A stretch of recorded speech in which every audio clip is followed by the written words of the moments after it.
우리가 오늘 읽은 본문의 말씀 중심으로 너는 하나님께 소망을 두라 라는 제목으로 우리 말씀의 은혜를 함께 나누기 원합니다. 오늘은 추수감사주일입니다. 우리의 마음속에 한 해 동안 베풀어 주신 은혜에 정말 감사하는 그런 추수감사절이 되기를 원합니다. 그래서 제가 시편 42편 말씀으로 함께 은혜를 나누려고 합니다. 여러분, 시편 42편은 표지에도 나와 있듯이 고라자손의 찬송입니다. 시편은 150편의 시로 구성되어 있습니다. 근데 전체가 5권으로 편집이 되어 있지요. 이게 뭐냐 하면은 의도적으로 율법서인 모세 오경의 시편을 맞춘 겁니다. 시편에 나오는 모든 기도와 찬송은 목적이 있습니다. 그 목적이 뭐냐면 오경에 나오는 이 모세 오경에 나오는 율법의 말씀들을 모든 세대가 바르게 이해하고 온전히 지키도록 그들의 머릿속에 마음속에 꼭 기억이 되도록 만들기 위해서 이걸 노래로 기도로 만든 겁니다. 그래서 5권으로 편집을 한 거죠. 시편의 1권은 1편에서 41편까지입니다. 오늘 우리가 읽은 시편 42편 위에 보시면 제2권 이렇게 기록이 되어져 있습니다. 좀 좋은 성경은 기록이 되어져 있고 좀 싼 성경은 빠질 수도 있습니다. 근데 이 시편 42편은 이제 2권의 첫 번째 시편이잖아요. 근데 이 2권의 특징 중에 하나가 뭐냐면 다윗의 시와 함께 이 고라자손의 시, 고라자손의 찬송과 기도가 다른 권보다는 많이 포함이 되어져 있다는 것입니다. 여러분, 고라가 누굽니까? 민수기 16장을 보시면 고라는 아론과 모세의 사촌이었습니다. 같은 레위 지파였어요. 근데 이스라엘의 지도자 250명을 선동해 가지고 왜 아론과 모세가 이스라엘의 지도권을 독점하느냐? 이게 민주적이냐? 그래가지고 반란을 일으켰어요. 하나님께서 그 고라의 반란에 진노하셨습니다. 그래서 땅을 갈라서 고라와 고라에게 동조한 반역자들을 죽음으로 심판을 하시는 내용이 나옵니다. 그래서 고라자손이라 이렇게 부를 때는 반역의 꼬리표가 그 머리에 붙어 있는 거죠. 여호와께 저주받은 집안이다. 이게 이제 고라자손 하면 모든 사람들이 일단 편견을 가지고 쳐다보는 사람들입니다. 누가 이런 집안 사람들을 가까이 하겠습니까? 민수기 27장에 슬로보앗이라고 하는 사람이 죽습니다. 근데 아들이 없이 딸만 두고 죽었어요. 그때 슬로보앗의 딸들이 모세를 찾아와서 우리도 상속을 받을 수 있도록 해달라. 그렇게 이제 항의를 하는 내용이 나옵니다. 근데 그 항의 중에 민수기 27장 3절을 보시면 이 딸들이 이런 말을 합니다. 우리 아버지가 광야에서 죽었으나 여호와를 거슬러 모인 고라의 무리에 들지 아니하고, 우리 아버지 슬로보앗이 죽었기는 죽었는데 그냥 나이가 돼서 자연사 하신 겁니다. 고라처럼 반역을 하다가 죽임을 당한 게 아닙니다. 근데 왜 우리는 상속을 못 받습니까? 뭐 이런 식으로 항의를 한 거죠. 그러니까 고라자손 하면은 이스라엘 공동체 안에서는 어디 가도 떳떳하게 자기가 고라의 후손이라는 것을 밝힐 수 없는 그런 집안이었습니다. 근데 이런 자손의 찬송이, 이런 자손의 기도가 시편에 총 11편이 등장합니다. 어떤 집안도 이런 집안이 없어요. 여러분, 여기에 메시지가 있습니다. 내 인생에 아무리 아픈 흔적이 있다고 할지라도, 내가 정말 남 앞에 자랑할 게 하나도 없는 그런 인생, 그런 집안이라고 할지라도 하나님께 소망을 두는 사람, 진정한 예배가 살아있는 사람은 하나님께서 그 사람 세상 앞에 당당한 사람이 되도록 얼마든지 회복시켜 주신다. 이것이 이 시편의 메시지인 것입니다. 여러분, 시편 42편의 주제는 5절로 봅니다. 우리 5절 말씀을 한 목소리로 같이 한번 읽겠습니다. 시작. 내 영혼아, 네가 어찌하여 낙심하며 어찌하여 내 속에서 불안해하는가? 너는 하나님께 소망을 두라. 그가 나타나 도우심으로 말미암아 내가 여전히 찬송하리로다. 낙심이 밀려오고 불안이 내 마음을 흔들 때 이 시편 42편을 기록한 고라자손 시인은 두 가지 결심을 했다는 거예요. 오늘 이 추수감사절 아침에 우리에게도 이 두 가지 결심이 살아나기를 소원합니다. 어떤 결심이냐? 하나는 하나님께 소망을 두고 하나님께 더 가까이 나아갈 결심을 합니다. 낙심 중에, 불안한 가운데. 두 번째는 뭐냐면 어떤 상황에서도 주님을 기억하고 찬송하고 기도하는 삶을 살 결심을 했다는 거예요. 여러분, 이 결심 위에 하나님 은혜가 임하면서 그의 인생이 역전의 인생, 승리하는 인생, 축복의 인생이 되어졌다는 것입니다. 오늘 우리가 이 두 가지를 한번 살펴보려고 합니다. 첫 번째, 시인은 힘든 상황 속에도 하나님께 나아갈 결심을 했다는 겁니다. 1절과 2절이 시인의 어떤 고백입니다. 갈급하게 시냇물을 찾는 목마른 사슴에 자기 자신을 비유하고 있습니다. 1절과 2절을 우리 같이 한번 읽겠습니다. 시작. 하나님이여, 사슴이 시냇물을 찾기에 갈급함같이 내 영혼이 주를 찾기에 갈급하니이다. 내 영혼이 하나님 곧 살아계시는 하나님을 갈망하나니 내가 어느 때에 나아가서 하나님의 얼굴을 배울까? 여러분, 고라자손은 나중에 다윗 시대에 보면은 주로 성전 문지기 역할을 맡았습니다. 그런 가운데서도 이 다윗은 찬양대를 굉장히 중요하게 생각을 했습니다. 성전 찬양대 조직을 아주 기가 막히게 했습니다. 근데 이 중요한 성전 찬양을 이끌었던 지휘자가 3명이 있었습니다. 그 중에 한 사람이 헤만이고요, 또 한 사람이 아삽이고요, 또 한 사람이 에단, 여두둔이라고 부르기도 하는데 에단, 이 3사람이었습니다. 이 3 지휘자 중에 대표적인 사람이 누구냐면 헤만입니다. 근데 이 헤만이 어디 집안 사람이냐? 고라 집안 사람이었습니다. 어떻게 고라 집안 사람이 이 거룩한 성전 찬양대를 이끌 수 있느냐, 주관할 수 있느냐, 오만 얘기가 들어왔을 겁니다. 여러분, 우리가 하나님의 일을 할 때 온갖 얘기를 다 들을 수가 있습니다. 근거 없는 소문이 돌 수도 있습니다. 여러분, 이런 소리를 듣게 되면 사람이 낙심이 됩니다. 그때 마귀가 우리의 귀에 대놓고 유혹을 합니다. 야, 봤지? 너 그렇게 수고해봤자 알아주는 사람 한 사람도 없어. 그러니까 하지 마. 그러니까 그만둬. 그러니까 그냥 도망쳐. 바람과 함께 사라져. 뭐 이렇게 얘기하는 거예요. 하지 마. 그만둬. 도망쳐. 하지 마. 그만둬. 도망쳐. 하지 마. 그만둬. 도망쳐. 마귀가 계속 얘기하는 거예요. 지난주에 보이다가 오늘 안 보이는 사람, 이 유혹에 넘어진 사람일 수 있습니다. 시인은 이런 얘기 들으면 속이 상하는 거죠. 낙심이 되는 거죠. 그런데 이 시인은 마음을 딱 다시 잡습니다. 3절 4절을 우리 같이 한번 읽겠습니다. 시작. 사람들이 종일 내게 하는 말이 네 하나님이 어디 있느냐 하오니 내 눈물이 주야로 내 음식이 되었도다.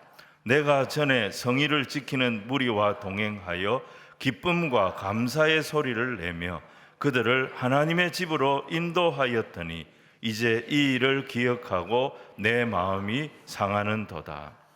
얼마나 이 속이 상했는지, 과거에 정말 하나님의 일을 하면서 기뻐하고 감사하고 즐거운 마음으로 정말 시간 가는 줄 모르고 그렇게 하나님의 일을 열심히 했던 모든 것들이 지금 어떤 거예요? 막 후회가 되기 시작하는 거예요.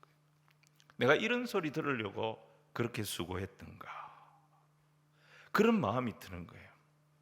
근데 오늘 시편 42편은 이런 마음의 낙심, 이런 사단의 공격, 사람들의 말, 이걸 다 이겨낸 승리의 고백이라는 것을 기억해야 합니다. 여러분, 우리가 신앙이라는 말을 자주 쓰는데 신앙이 뭡니까? 신앙이 좋다, 신앙이 좋아졌다, 우리가 그런 얘기를 많이 하는데 그 신앙이라고 하는 게 뭘 말하는 겁니까? 사슴이 시냇물을 찾아 갈급함 같이 내 신앙의 방향을 사람의 말이나 어떤 내 감정 상태나 내 형편이나 이것에 의해서 좌우되는 것이 아니라 하나님을 갈망하는, 하나님을 가까이 하려고 하는 그 판단, 그 결단에 나를 더 집중시키는 능력이 바로 신앙인 것입니다. 여러분, 다윗을 보세요. 다윗이 볼 게 뭐가 있습니까? 집안도 볼 게 없고 출신도 볼 게 없고, 다윗은 그냥 천한 양치기 출신이었습니다. 그래서 처음에는 사람들이 다 다윗을 무시했습니다. 쉽게 생각했습니다. 근데 이 사람이 어떻게 합니까? 사람들이 아무리 자기를 무시해도 빈들이나 광야나 사막이나 그 사울의 칼을 피해서 도망다니면서도 항상 하나님을 찬송하고 하나님을 가까이 했더니 하나님이 결국 다윗을 높이셔서 이스라엘의 왕을 삼아 주셨던 것입니다.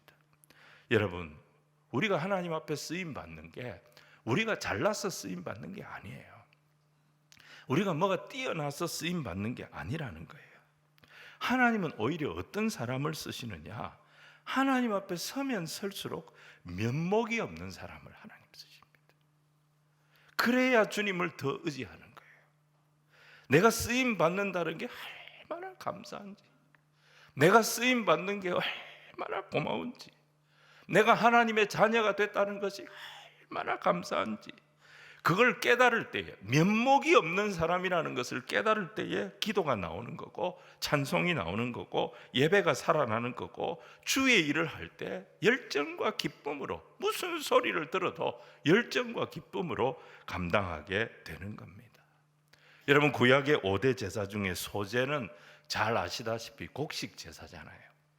곡식을 드릴 때 근데 어떻게 드립니까? 고운 가루가 될 때까지 완전히 빻아가지고 완전히 빻아서 드려야 합니다. 이 곡식 알갱이가 쌀알인지 보리알인지 밀알인지 구별이 안 될 정도로 완전히 빻아서 드리는 게 소제입니다. 그 가루를 의미하는, 고운 가루를 의미하는 히브리어가 솔레트라고 하는 단어입니다. 이 원 의미가 뭐냐면 완전히 부서져서 거친 것이 전혀 없는 상태, 그게 솔레트입니다. 사무엘하 12장에 다윗은 밧세바와 범죄했습니다. 하나님 앞에 면목이 없지요. 하나님 앞에 설 수 없을 정도로 박살이 났습니다. 그때 지은 시편이 시편 51편 아닙니까? 그 시편 51편 17절에 보면 다윗이 이런 고백을 합니다. 하나님께서 구하시는 제사는 상한 심령이라. 하나님이여, 상하고 통회하는 마음을 주께서는 멸시하지 아니하시리이다. 여러분, 여기에 상한 심령이 뭐냐면 이게 바로 솔레트입니다. 완전히 박살이 나서 다윗의 마음이 가루가 된 거예요. 그 가루가 된 마음을 가지고 하나님 앞에 나아갔더니 거기서부터 치유가 일어나는 거예요. 거기서부터 회복이 일어나는 거예요. 거기서부터 다윗의 인생에 다시 부흥이 일어나기 시작했던 거예요. 그때 다윗이 깨달은 거예요. 하나님은 완벽한 걸 좋아하는 게 아니라 상한 마음을 좋아하시는구나. 내 꾀로, 내 잔꾀로, 내 재주로 하려고 하다가 완전히 박살이 나서 부셔졌지만, 완전히 가루가 되어졌지만 이 마음을 가지고 하나님 앞에 나오는 자를 기뻐하시는구나. 오늘 추수감사절 예배에 아무리 한 해를 돌아봐도 감사할 제목이 전혀 생각이 나지 않는 그런 힘들고 어려운 인생을 걸어오신 분들이 여기 앉아 계실 수 있습니다. 그래도 상관없습니다. 내 상한 마음, 완전히 가루가 된 마음, 완전히 박살난 마음, 그 마음 가지고 하나님 앞에 나오는 것이 중요한 것입니다. 그러면 그 마음을 가장 기쁘게 받으시는 분이 우리 아버지 하나님이십니다. 그 하나님이 치유하여 주시고, 그 하나님이 다시 회복시켜 주시고, 그 하나님이 다시 일으켜 주시고, 그 하나님이 우리를 온전케 하시며 모든 문제 가운데 승리하는 역전의 역사를 경험하게 하실 줄로 믿습니다. 오늘 두 번째는 시인은 힘든 상황 속에서도 찬송하고 기도할 결심을 했다는 거예요. 어려움을 당한 고라 자손은 여기저기로 아마 흩어졌던 것 같아요. 흩어짐을 당했던 것 같아요. 자기가 있어야 할 곳, 그 자리에 있지 못하고 흩어짐을 당한 거예요. 밀려나서 쫓겨난 거예요. 얼마나 속이 상하겠어요. 낙심이 되겠어요. 6절 이후의 말씀을 보시면 요단 땅, 헤르몬, 미살산 이런 곳으로 다 흩어짐을 당했던 것 같습니다. 그 흩어진 곳에서 무슨 생각했겠어요? 자기를 쫓아낸 사람, 자기를 비방한 사람, 자기 마음에 상처 준 사람, 자기 인생에 해코지한 사람, 이런 사람 생각하면서 계속 상처를 묵상하고 분노를 묵상하고 그렇게 할 수 있지 않았겠습니까? 근데 고라 자손은 그렇게 하지 않았다는 거예요.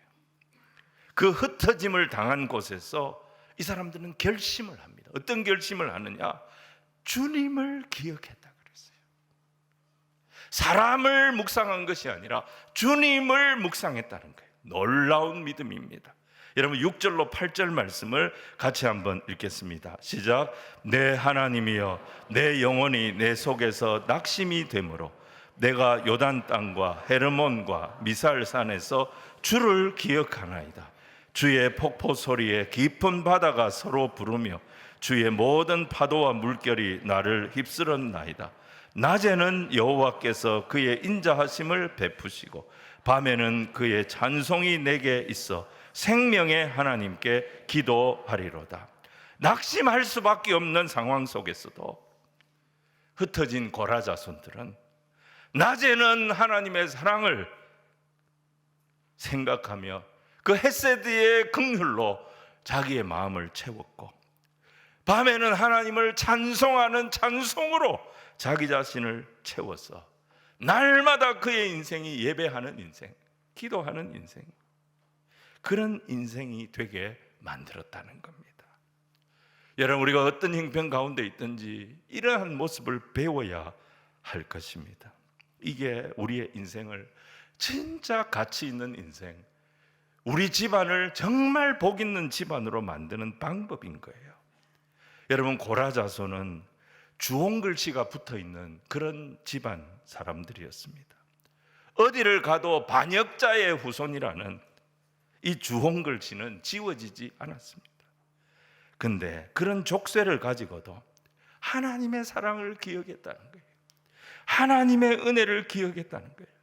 날마다 찬송 부르고 날마다 기도하고 그랬더니 하나님께서 어떻게 만드십니까? 이 고라 자손의 찬송을, 이 고라 자손의 기도를 시편에 집어넣어 가지고 고라 자손을 비방하고 고라 자손을 쫓아냈던 그 모든 사람들이 이 찬송을 따라 부르도록, 이 찬송으로 하나님을 예배하도록 만들어 주셨다는 것입니다.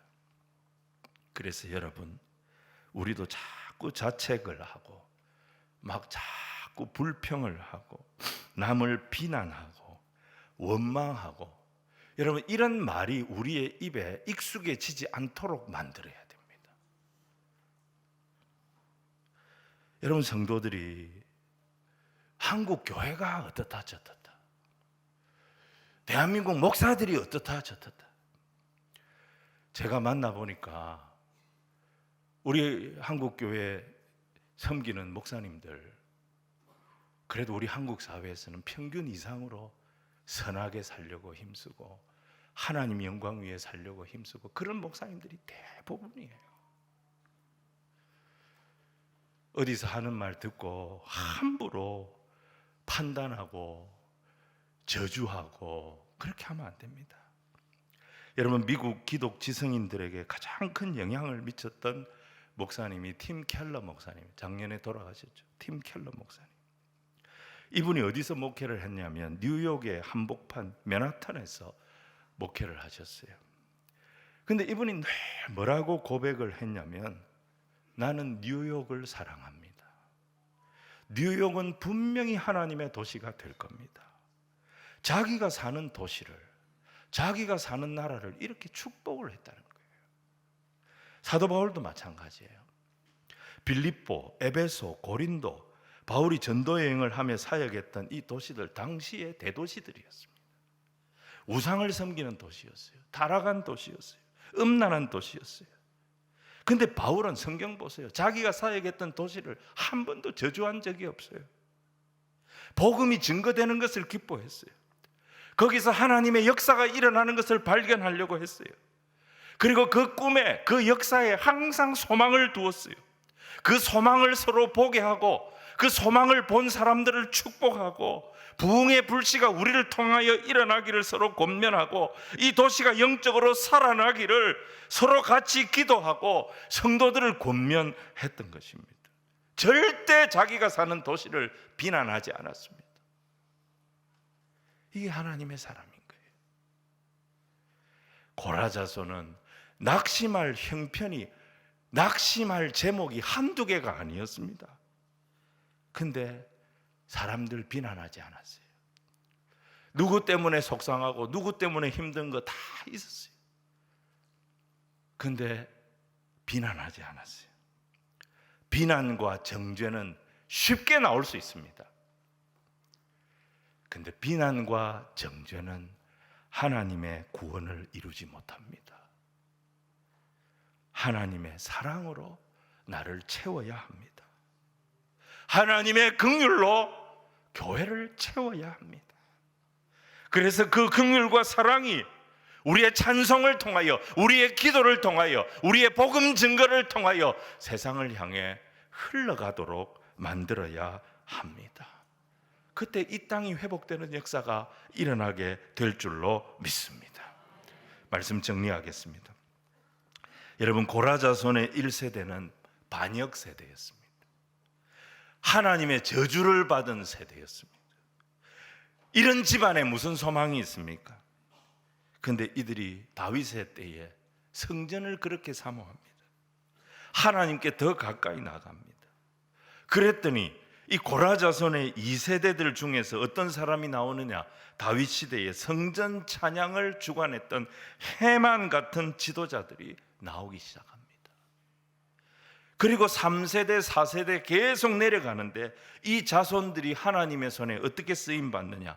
역대하 20장을 보면 여호사밧 시대에 남유다에 큰 전쟁이 일어납니다.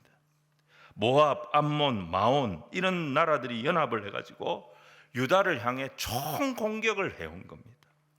이미 엔게디가 점령당했습니다. 파죽지세로 유다를 향해 밀고 들어오고 있습니다. 남유다의 운명이 지금 백척간두에 처했습니다. 근데 이 위기의 때에 누가 움직이느냐? 여러분, 고라자손이 움직입니다. 20장 19절 보시면 그핫 자손과 고라 자손에게 속한 레위 사람들은 서서 심히 큰 소리로 이스라엘 하나님 여호와를 찬송하니라. 나라가 위기에 처했어요. 백척간두입니다.